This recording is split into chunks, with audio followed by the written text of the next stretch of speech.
Hey everyone, this is going to be a pretty exciting video. What we have here is a quarterback that has really good mechanics, better than mine, really the best that we've had within the lab. And so I just want to really break down what are all the parts of the throw that we're looking for, so then you could understand and also see what a really top throw looks like. I mean, the kid has a lot of power on the ball, does a good job of shifting his weight forward, maintaining a very stable front leg. Also make sure that you'll see his release is very clean, maintains a good spine position all the way through. There's really some there's only a limited amount of things that you could even see that could potentially not be good, but everybody has kind of differences within their throw, and it's really hard to get an absolute perfect throw anyway. And so what we're going to look here is first, so as he goes in and steps, really as he lands on that front leg, he does a good job of, I'd say his weight's about 50-50. Big thing is he's not so far forward that he's going to need to overextend with that front leg. I think he does a good job with the ball. He keeps that the elbow higher than the ball. He brings the ball into a good position. His shoulders are at even height. All really good stuff there. During this first phase, now as he transfers through, he does a great job of pushing off of that back leg there, making sure that toe comes through in a nice even way. He keeps most of his weight, actually, so one of his cues was to kind of keep more weight on the outside part of his foot to then make it so that foot just became much more stable, and he does a good job of just really controlling that front leg. You see there's not a lot of movement going on there in terms of extension or flexion or anything like that. He keeps his that foot really stable and into the ground.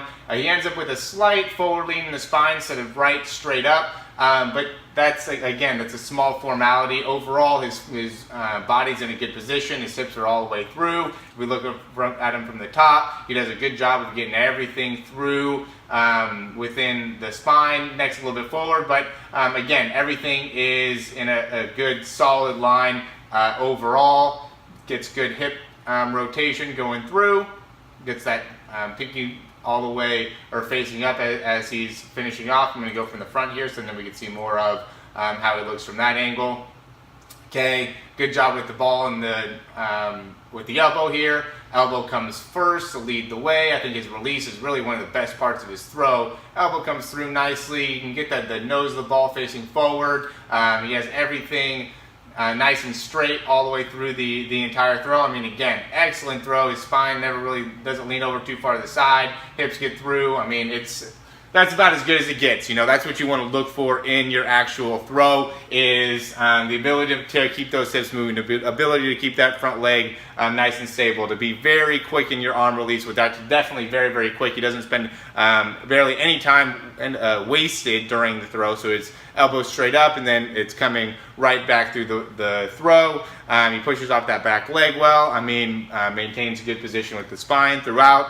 Again, an excellent, well put together throw. I want this to be a learning tool for you to be able to look at some of the things that you could probably work on, and you know, use it to kind of compare and better understand what your throw looks like compared to his. I would say there's probably a lot of guys that, you know, are trying to extend that front leg. That's not great. There's also a lot of guys that can't push off that back leg very well, and that's something also to improve. Another thing is make sure that spine is staying very well aligned. Another thing that Ethan does really well here. And then the last thing is really focus on that release. I think what built his ability to control everything else around is that he has such a consistent, very good release that he can rely on to be excellent each time, right? So he doesn't have to spend a ton of time on adjusting his arm and shoulder, which makes it so he can put a lot more focus into different parts of his body. And that's what I think, as we continue to build and continue to work on things, that's what he really was able to improve on the most, and it makes it so he's very quick at learning as I'm trying to teach him new things within his throw to adjust. And so I would say, as advice, if you're a quarterback trying to start out, work on that release. Get that release very clean